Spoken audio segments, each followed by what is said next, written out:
As we all know, silos have been a major obstacle in achieving optimal healthcare outcomes, and it's time to bring down those barriers. Our esteemed panelists today will shed light on how collaboration across departments can lead to improved patient care. Please give it up for our moderator, Ryan Rogers, president of the PTSD Foundation of America, and panelists Heather Ogburn Stokes, CEO and founder of Serenity Light Recovery LLC, Conrad Aquino, MD, Chief Experience Officer at Stress Free Initiative, April Dickerson, Chief Executive Officer at Recovery Empowerment Network, Kira Howard, founder of Zyaa Consulting Group LLC, and Michelle DeStefano, MPA, RN CEO, and founder of SOAR Career Coaching for Professional Women. They will speak on the topic today, breaking down silos, key to better patient outcomes. The stage is all yours.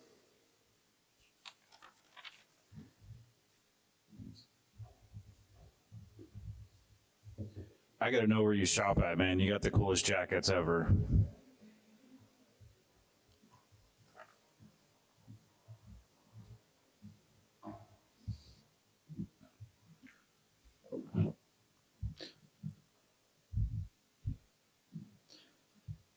Good morning, everyone. So one of the things that we're going to do probably just a kind of a little bit different than maybe some of the other panels that you have seen. What we are going to do is we're just going to do kind of brief introductions. We're going to really talk about some of the issues that we as a group have identified, but we're not going to spend a lot of time on these issues. We're going to spend more time on the solutions. And then we also want to leave a pretty decent amount of time at the end for the floor for questions. So we're probably going to try to keep it around 10 minutes for the audience to ask the questions. So the identified issues, well, let me backtrack a little bit. I am, as talked about, I am Dr. Ryan Rogers, president of the PTSD Foundation of America. I am the moderator for this session. And then we will go from my right to your left, down the way, self-introductions. So, Kira? Good morning, guys. My name is Kira Howard. I am founder of Zyaa Consulting Services. We are a patient experience company with a focus on employee morale, employee engagement, and the patient experience. My name is April Dickerson. I'm the Chief Executive Officer of Recovery Empowerment Network. It is a mid-sized nonprofit in Phoenix, Arizona that helps seriously mentally ill adults and youth starting as of last year, working with them to teach them life skills that they need in order to be fruitful out in society.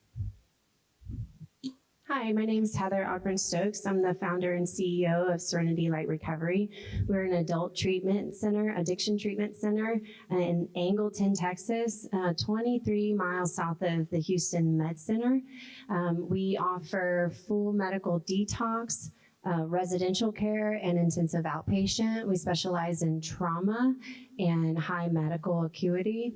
We integrate wellness in all that we do, providing them skills to improve quality of life. And I always say that it's a beautiful bridge between Eastern and Western medicines and promoting holistic health as a whole and treating the individual all together. Good morning. My name is Michelle DeStefano, and I am the CEO and founder of SOAR Career Coaching for Healthcare Executives. And I'm an executive coach. I specialize in healthcare leadership executives, getting to their untapped potential so that they can understand their skill sets, monetize their skill sets, career advancement, and also career pivots. Good morning. I'm Dr. Conrad Aquino. I'm Chief Experience Officer for Stress Free Initiative.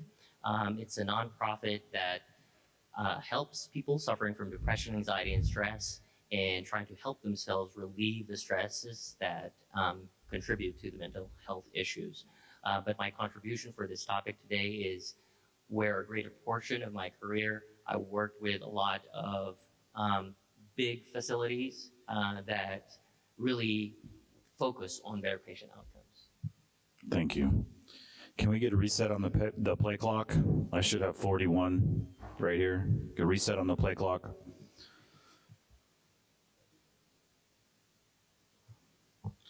So the identified issues that, as a group, we came together and figured out was the first one is probably one of the biggest ones that I think every organization faces at some level or not, and that's communication.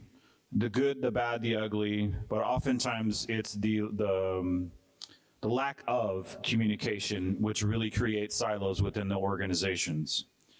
Then we have, this happens on both the profit and the nonprofit side, and that's client hoarding. The unwillingness to even work with other departments in the same organization, but I have seen it pretty cutthroat in the nonprofit sector, almost as worse as in the private. Trust. You have to be able to trust other departments. You have to be able to trust other organizations and able to, this is your client, you're handing them off to another organization, another person, another entity. You want to make sure that it's trusting that they're going to do the best for that client. Then you have margin versus mission. For for-profits, this is a very difficult kind of balance because the margin or the margin often drives the mission. So that's a difficult piece. Then you have relationships. The lack thereof, broken relationships, great relationships. These are and they have a tendency to create silos within organizations and even within your relationships with others. And then there are low standards for patient outcomes. Those are determined specifically by the organizations themselves, but typically those could be set up as very low when it comes to what is it this organization is trying to achieve. So let's go ahead and really just jump right into the solutions to these issues that we have identified. I'm going to go ahead and start off with Dr. Conrad. And Dr. Conrad is going to talk about identifying what better patient outcomes will look like. All right, thank you, Dr. Ryan. So as I mentioned earlier, I've worked with facilities, organizations where the better patient outcomes is the supposed goal, right? And there are a lot of organizations or accrediting organizations that oversee the work of these facilities, hospitals, skilled nursing facilities, home health agencies, hospice, and things like that. And one of them, if you're familiar with, is Joint Commission or JACO. And they provide certain rules to be able for each organization to have such high standards in patient outcomes. The biggest one really that we are usually ignoring is the government. The United States Department of Health actually has a way to be able to provide us the tools to get to where we need to be. And a lot of times we think of the rules that they impose on us as, cost-cutting ways, or it's just they're making it difficult for us to do what we need to do. But that's not necessarily the case.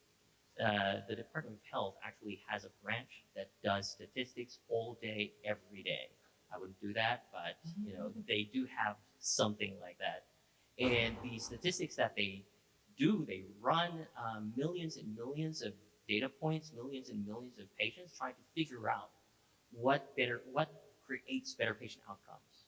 And after they've gathered the data, they try to figure out, okay, these ones provide better patient outcomes, but what will make organizations be able to, do what it is that they need to do for these patients? They apply STAR ratings for these hospitals, these organizations, and through the STAR ratings, if you are able to just focus on these 5 to 10 different things for your organizations, this will provide better patient outcomes. So what happens is they gamify the system, trying to incentivize other organizations. Okay, let's work for those STAR ratings. And they found out that for some organizations, it worked, but for the majority of them, it didn't. So they did something else. What if we penalize them for not doing great, right? And so they imposed penalties. They passed laws to impose penalties to try to still get these organizations to do what they need to do. Value-based purchasing means that if you do provide value for the patient, then we will give you more money. If you do not provide value for the patient, we're going to take away money. We're going to take away money from non-value providing providers and give it to the ones that actually provide value. So it's a zero-sum game for them. They don't spend any money, but it incentivizes other organizations to actually do so. And they provide us the tools to be able to do what we need to do. And each of these tools are just wonderful, and it's discipline neutral, meaning that each discipline should be able to work towards the better patient outcomes.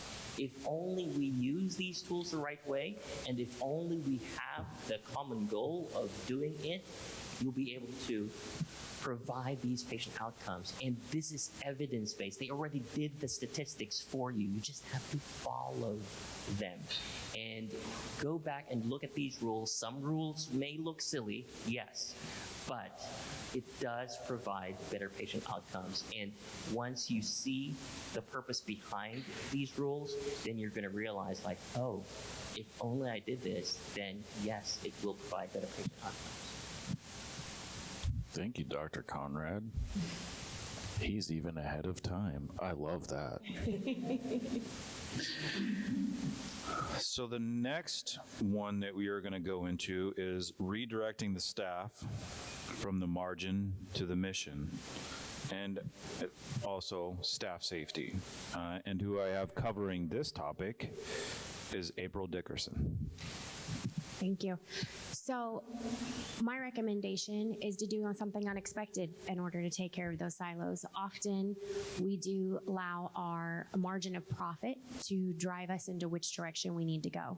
This organization or this program is not working, so we're going to get rid of that and we're going to move on to something else that's maybe more profitable.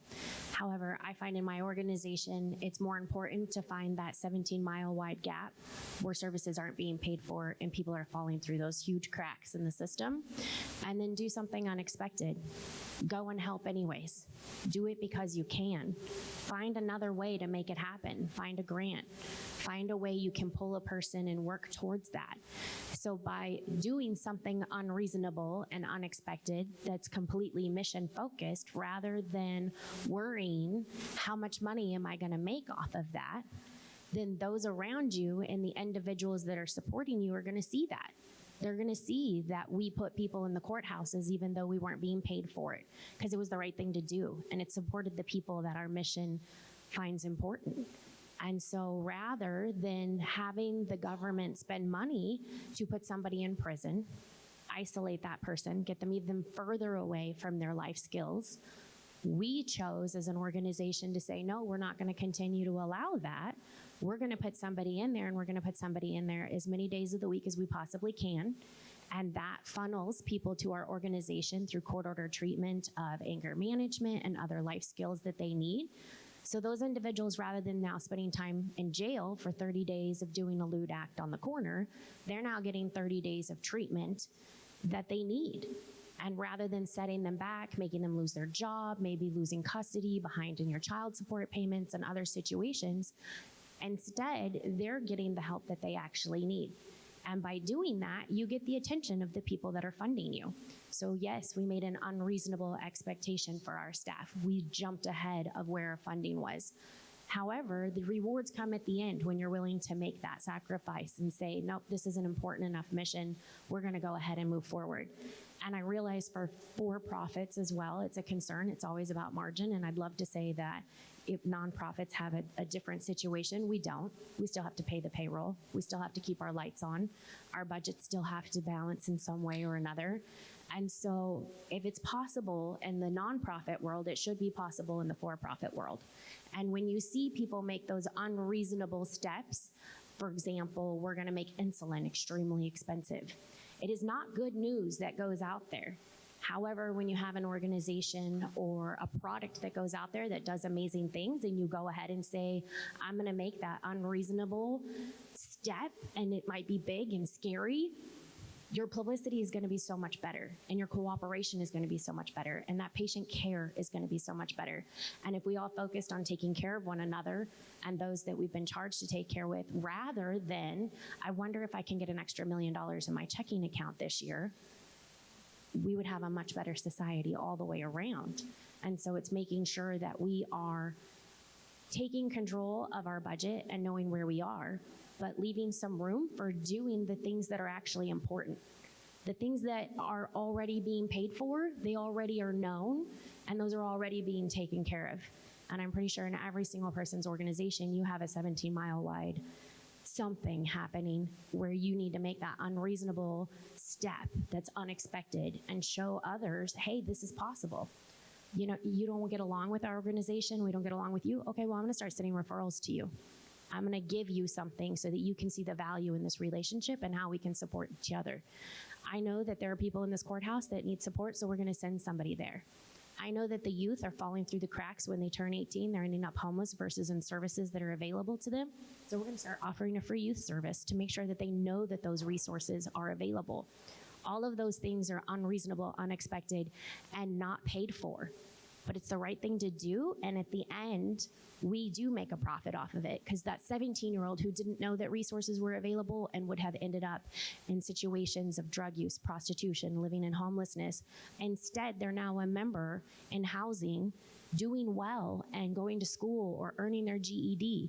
And you can't tell me that the lost in funding of the 3 hours we spent with that person isn't worth all of the outcome that comes at the end. So you just have to be able to find the way to make that unexpected step and kind of just do it because it's the right thing to do. Thank you. Very well said. Changing gears, communication and trust. Michelle DeStefano. Thank you. Yeah, I'm going to piggyback on some of the quality outcomes and what Dr. Conrad was talking about at the beginning, is that communication is really the essence of having great patient outcomes. And first and foremost, when you're leading in healthcare organizations today, they are so complex. But the two major strategies to try to enhance this communication, you do need to have a unified vision, and then you also need to have shared accountabilities. And being someone that has had over 30 plus years of executive leadership experience, clear up to chief nursing officer, I want to tell you about a story that totally impacted me for the rest of my nursing career. This is when I first started out being a nurse executive. How many of you have heard of the Josie story out of Johns Hopkins? Josie King? Okay, well, this is a story that I was actually brought into a news conference about when I was taking advanced nursing classes in Baltimore, Maryland. And Josie was an 18-month-old who unfortunately was in a new home in Baltimore. And she inadvertently, as little children get into things and accidents happen, she turned on the bath water in her own house. Her mother was home, but there was 3 other younger children there as well, 3 other children. And the water was so hot that she ended up having 3rd-degree burns all over her.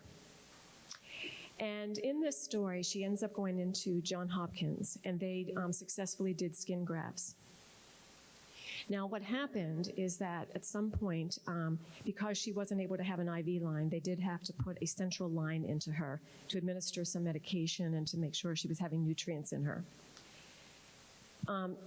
What Josie's mother, Sorrel King, saw was that there was some deterioration in status in her daughter, and she wasn't quite being able to pinpoint this. So she did try to talk to the nurses, and she tried to talk to the physicians. And what they were really focused on was vital signs. And so they weren't quite listening to the mother who knew her child in and out, right? What ended up happening 2 days prior to Josie's discharge, Josie ended up in sepsis due to central line infection that should never have occurred because that was an iatrogenic effect, a hospital-acquired condition. So what happened was the hospital administration team had to go and report this death, and they kept close to the King family and talked about the root cause analysis that they were performing, and they kept in touch with them every week. I can't even imagine being this mother. First of all, the accident at home, and now this has happened. When the settlement occurred, what the King family did was they gave money to Johns Hopkins Hospital to give back to the community so this would never happen again, so that they could impart and put into place safety measures. And their leadership acted on this. This was in 2001. This was way before value-based purchasing. And so the leadership took heart to this. They created central line carts for physicians that were standardized, because what they had found in the root cause analysis, there was probably some problem with aseptic technique, and to having to go get the supplies in this corner and that corner, it wasn't standardized. They developed checklists on each unit, and they also empowered nursing staff to call out, or any staff, call out if they saw a physician, doesn't matter of rank, serial number. If they saw something that was happening that was unsafe, they could stop the procedure and call it out. Now, this took a lot of culture change, but it ended up impacting Johns Hopkins. To this day, they tell this story in their orientation. This is leadership, and unfortunately, you see this happening in many organizations where something bad has to happen before the good comes out of it. But now they have been known now for their culture of safety. I'm going to tell you about another story where I was a chief nursing officer, and it was a very severe, very high acuity transplant hospital.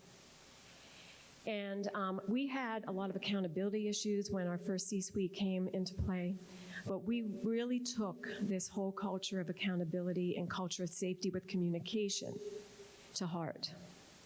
And the one thing that we wanted was to have excellence in our outcomes. What we implemented, and it was very impactful to me, as I said, this Josie story continued to daunt me for the rest of my career. We created huddles on each unit in the morning shift with all of our nurses and leaders, and then every department, whether you're respiratory, case management, whatever it was, we had morning huddles, and we also had then at the 7 p.m. Huddles. We talked about our outcomes every day, what were our falls on that unit, what were our wins, what were our collapses, what were our CODIs. We had whiteboards that anyone could pass by to know what our status was in all of our outcomes. And then after that huddle, we all went down to the C-suite, which I was a part of. Every department head and everyone came in to report out on anything that we were concerned about for that day, that week, any hot spots. It was a stand-up meeting where everyone communicated so that all of us were aware what was happening in our organization, and we had the pulse of the organization. We actually saw the culture shift, that when I would walk onto a unit after keeping such transparent data as a chief nurse, when I first walked onto the units, when I first started, people kind of ran into their assigned rooms and take care of patients because I don't think they wanted to see me. But as the culture changed, they would actually come up to me. I felt like I was a priest in a confessional when they came up to me and said, "Oh my goodness, Michelle, we found out that we had a CODI last night." This was the change of culture. So communication, transparency, a unified vision of patient-centeredness is really what we have to really consider as we continue to move forward to keep our patients and families safe. Thank you. Thank you, Michelle. The next section is going to be, there's actually two sections that are going to be covered in this. Whole person care, and the patient needs to be involved in the care. So they're kind of lumped together. So covering this section will be Heather Stokes. I think this is crucial to healthcare, right? The patient, the client, the member, they have to have a voice. They have to have a voice, and they have to be empowered to get well.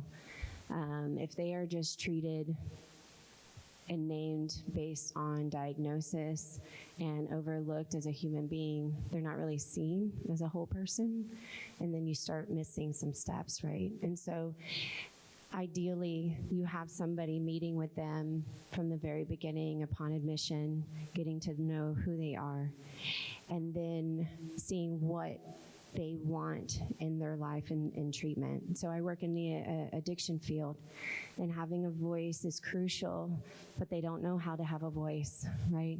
They're usually coming in with their blinders on and their earmuffs on because they've always been told what to do and this is how to do it. And they're not willing to really truly participate. So my job is to remove those blinders, remove those earmuffs, and allow them to speak, and for me to really listen and hear them. Not one program fits all, and so we have to communicate with other organizations to see what is a good fit for them, right? They have to be involved in their treatment to get, I guess a lot of people say, the buy-in, right? What are the benefits and what are they going to get out of it, right? Not just this is what you have to do. It's critical for the patient outcomes. It's critical for that communication. And the mission, profit or nonprofit, has to be the heart. Has to be the lead. And for whole patient care, that's the ultimate goal, right? And breaking the silos in the departments, breaking the silos amongst organizations for true whole patient care to improve quality of life, to improve outcomes. So I'm going to share a story that happened at our facility. And it was, it's heartbreaking, but also very empowering and beautiful. We had a client come in, and he spent about, I would say, 6 to 7 days in detox, really, really sick from alcohol and other substances. And his body was just shutting down. He was having issues with his liver, with his kidneys, and thankfully our medical director, he's been practicing medicine for over 40 years, internal medicine, nephrology, and now addiction medicine. And so he really wants to treat the whole person. He runs extensive tests to figure out what's really going on. About 2 weeks into treatment, some of his symptoms were persisting. And he met with the doctor, and he was like, you know, I've had these symptoms for quite some time. Everywhere I've been, they just, you know, say it's part of the detox, it's part of this, it's maybe a UTI, something.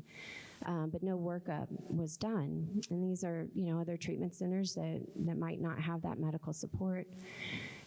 So he said, well, I'm going to run extensive labs if you don't mind. So he did. And his suspicions were true. He had to, unfortunately, diagnose the gentleman with prostate cancer. Because he went the extra step to take those tests and sit down with the client, he was in a safe environment receiving this dreadful news. He was also able to meet with our clinical director and our recovery team, so we can it was like a team intervention and how to best care for this individual. So the clinical team was able to, they were prepared to meet with this individual, to sit down and start processing this heavy news. Not only was his body breaking down from the alcohol and other substances, his family had left. Now he has cancer. So we came together and we developed a plan. We built it into his treatment plan. We made our discharge coordinator and our case managers came together, and the recovery coaches, and we called MD Anderson. We helped him make appointments, get him scheduled. And then we gathered a group. So it was the clinical director, it was the recovery coach. He chose 2 peers that he was really close to for additional support, and a few other staff members. And we drove him to MD Anderson. We held his hand, walked him through the doors so he knew he wasn't alone. And we sat right there, and we had a mini process group with him to process the feelings that he was feeling, so it would empower him to feel safe. It would empower him to be able to continue this journey, that he knows that he's not alone. And we continued that follow-up. We continued that support throughout his treatment. And then upon discharge, he was smiling. He was sober. He was feeling better. Yes, he had cancer still, But he was feeling better, and he was empowered to, and he had a glimpse of hope. He knew that he continued this journey. And so he went to his cancer treatments. That makes a world of difference. He was still sober when we called and followed up. Yes, he was fighting the fight, but he was still sober, and he knew where he could go for support. So with discharge planning, it's crucial to be able to reach out to other organizations to help the client or the patient put together the pieces, because you think of the diagnosis or being in the ER, that's a traumatic event. Their brain is not functioning rationally all the time when you're suffering from trauma, right? And so they're not able to, most of the time, they don't even hear the physician or the nurse that is discharging. And so taking that extra step, you may not be paid for it necessarily, right? But it's going to improve patient outcomes. And we were laughing the other day because it's like, well, JCO says, right? And it's more than just the statistics. It's more than just the number. It's the patient's life. It can be the difference of life or death. Follow-up calls are important, right? Making sure that they continue with the care, connecting the dots, connecting the pieces for that individual, because that individual is human and he's worth it. She's worth it. Worth true care, and that, I think that's the ultimate goal of healthcare in general and overall. So I probably could talk for hours, but I'll stop it there. Thanks, Heather. The next section is human touch, patient-centeredness, and that will be covered by Kira Howard. Hello. So I'm actually going to just start off with a brief story about myself. So Zyaa Consulting Group actually started off as a customer experience consultancy. Right around 2020, middle of the pandemic, I actually had a revision to my bariatric surgery. 2 weeks after having said surgery, I reached out to the doctor and I told him, like, something's not right. I'm not feeling well. I can't keep anything down. Needless to say, long story short, I ended up going to a local emergency room and no one would touch me because I just had surgery 2 weeks ago. So I go back down to the hospital. The doctor never checks the surgery, comes to a conclusion that it's a gallbladder issue, something like that. Needless to say, I had an ulcer that formed at the incision site. It went undiagnosed for about 6 months, about the fall-ish to the entire summer. I was admitted to the hospital, had to get a PICC line, had to do all these things because no one listened to me. So as we were saying, the patient voice is extremely important. And I live in Pennsylvania, so this was at the University of Pennsylvania. And, surgeons are very, very confident about what they're doing. It never even occurred for him to check his surgery because he was very confident in what he was doing and didn't think that it was anything wrong. It was through that journey and being in the hospital, coming from corporate and being in customer service, listening and talking to the nurses and trying to see where the gap is, why isn't my message being conveyed the way that it needs to be. When the doctors were coming in and communicating with me, they were using jargon that I wasn't aware of. And I'm not a brilliant person, but I'm not a stupid person either. So for instance, the doctor comes in and she talks to me and she keeps using the word acute. Now I'm thinking geometry, right? Acute is a small angle. And I'm like, well, why do you keep referring to my issue as acute?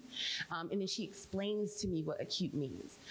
So Zyaa is pretty much focused on underserved communities for that part in itself. The fact that there are a lot of people that are going to the doctor that don't speak the language.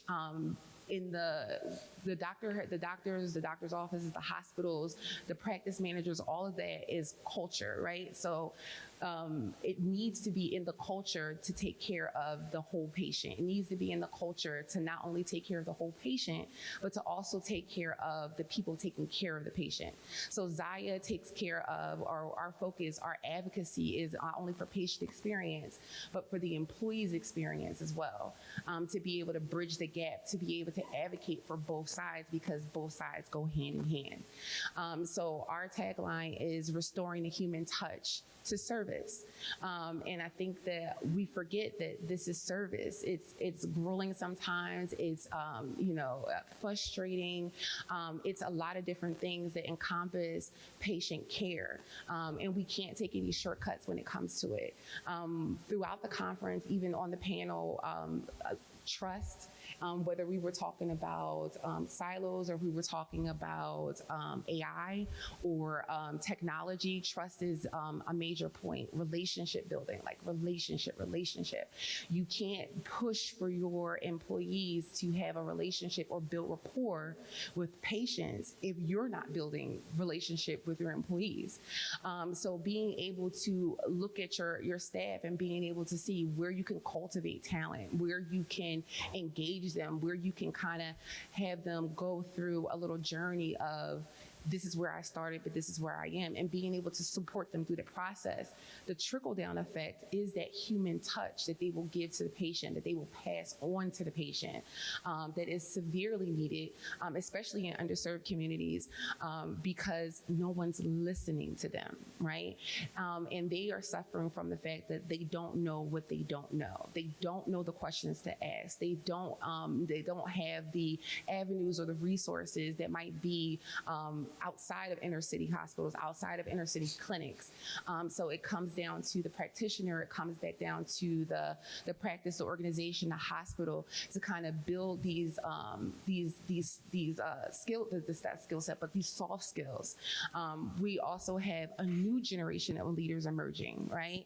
And we need to push communicating, right? Effective communication, not having meetings, but having meetings about things that are tangible, things that we can, basically scale in real time, so that people can actually see, okay, when I put in this is what I'm getting out of it, and how that is going to affect not only the patient's journey, but what the employee feels like, the empowerment that they get from being able to feel like they're actually helping something, that they're actually moving the ball in the right direction. So relationship, trust, and trust is, is a time thing, right? It's not something that's going to be immediate. It's going to be when I come into my appointments, are you listening to me? Do you remember what we spoke about the last time? Or am I just a number? Do you equate my face with my issue? In my instance, the one surgery that I had, or the one issue that I had with the ulcer, actually led to 3 additional abdominal surgeries. So that same surgeon who discounted me the first time when I had the ulcer issue gave me a cell phone number by the time I had the second surgery. And the third surgery I actually just had, and these were all emergency surgeries, was back in April. So the trust and the relationship, that was something that gradually built over time. And I feel like we all not we all, but sometimes the expectation, and even from the patient perspective, I tell my husband all the time, like, doctors are just people, right? So, they're not going to just like, poof, you're cured. So it has to be, the due diligence on both sides, right? There has to be the due diligence for the practitioner and the support staff to be invested in the patient. It needs to be the due diligence of the practice to invest in their people. And I stress your people, right? We need to humanize the entire process. Technology is great. I was talking to someone when I first got here, and there were about 20 people checking in at 2:00 in the morning on Sunday when I arrived. And we're staring at Harrah's. There's about 10 kiosks out there where you can self-check in, and nobody's using them. Everybody stood in line because they wanted to speak to a person. Maybe they had an additional question. Maybe they felt that the kiosk was going to eat their credit card or whatever the case may be. But there is still a part of us that yearns for that human connection, and being able to share our experiences with each other helps to humanize the process, and makes it not so much a process, but a journey. And if healthcare is anything, it's definitely a journey, and it needs to be patient-centric, it needs to be heart-centered, and it needs to be cultivation of talent, especially, like I said, with this new generation of leaders that are coming in, being able to stress the importance of being able to have that interpersonal communication, that dynamic of team building, accountability, like Michelle said, and empowerment. I feel like, especially coming from a corporate setting, and I was very shocked to see, coming from a corporate setting, how much healthcare is very much run like a corporation. I didn't think that would be the case, but it very much is. So Kira, able to, I don't mean to cut you off, but we want to have some time for the questions. I missed the time tag, but So thank you, all that Kira. to say, put your people first, right? People. So at this point in time, as some of the things that we've talked about here on the panel, none of these are pie in the sky. None of them are unachievable. They're all attainable, but they have to be led by leadership in order to be able to facilitate these things. The definition of it is sanity, doing the same thing over and over again, expecting different results.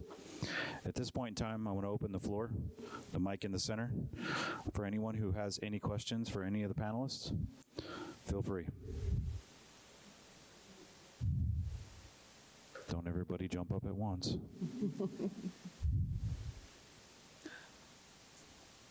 I love your approach, solution.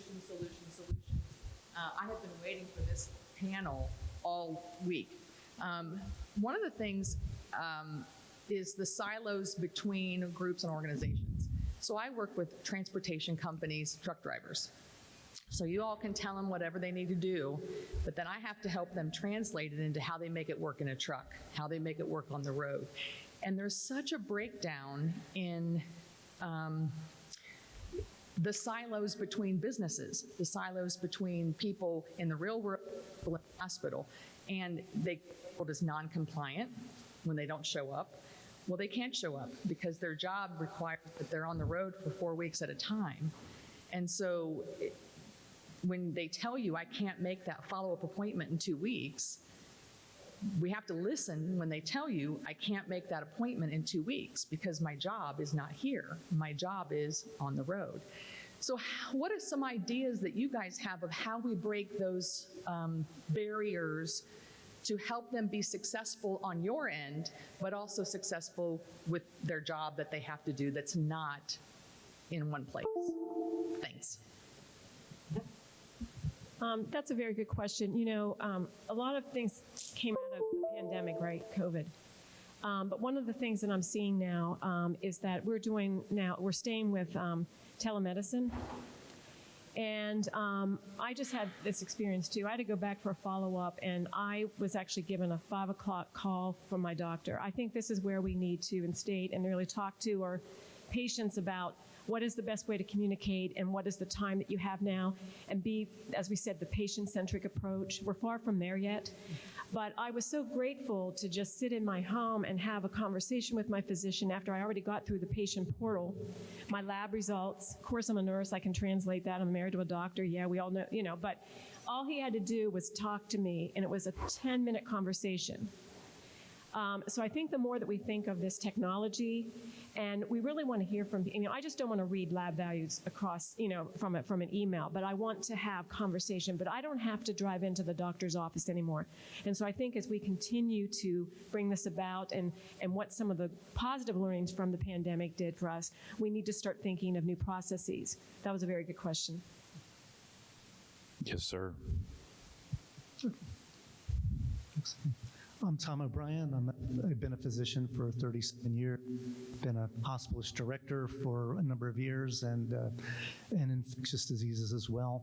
So I've seen hospitals change a lot over a long period of time, and this is less of a question and more of an observation. Hearing each of you, all five of you, cover your topic, it struck me that covered a different component of patient safety culture. And just very briefly, patient safety culture grew out of the 1997 To Err Is Human initiative. And what it established is that hospitals traditionally operated by a very authoritarian top-down model. Leadership is here and you are here, and all the information and orders flowed in one direction downward. And you will do what we tell you the way we want you to, and if you do not, you will be punished or fired. And that model really results in stress and unhappiness among employees, which then in turn leads to inefficiency, fear, anxiety. Problems are covered up, mistakes are kept hidden, patient safety suffers. So patient safety culture is more about horizontal type of leadership, staff autonomy, and staff having a voice and an active part in the management. And when you have all that, then stress is less, trust is built, and all of the things that you've all covered. There's more trust, your staffing becomes easier due to less turnover, patient communication, certainly, and just even data like we're calling patients 2 to 3 days later and having a follow-up within 2 weeks of discharge goes a long way in preventing readmissions, and as well as a more holistic, like more longitudinal model as well, transitioning from hospital to home or extended care. So I think what all of you had said makes perfect sense, and I think that if the solutions is going to be in the patient safety data. I'm sorry, that's actually all the time that we have for this session, but anyone who has any remaining questions, please approach our wonderful panelists outside the session, out in the hallway. Thank you to everyone. A heartfelt thank you for your insight and your knowledge. Really wonderful. Truly. Thank you.